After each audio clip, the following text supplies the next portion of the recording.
About elephants. Elephants are one of the largest land mammals and are primarily found in Africa and Asia. There are two main species. 1. African elephant, Loxodonta. 2.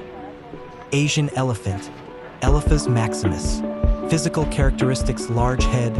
Their head is proportionally large compared to their body. Long trunk. The trunk is a multifunctional tool used for grabbing food, drinking water, and communication. Tusks. These are elongated teeth, mostly in males, used for defense and digging. African elephants generally have larger tusks. Thick skin. Their skin is rough and helps in regulating body temperature. Elephants often spray water or cover themselves with mud to stay cool. Lifestyle and lifespan. Elephants live in herds led by a matriarch, the oldest female. Their lifespan ranges from 50 to 70 years. They are herbivores, mainly feeding on grass, leaves, and fruits. Threats and conservation. Poaching for ivory remains a major threat.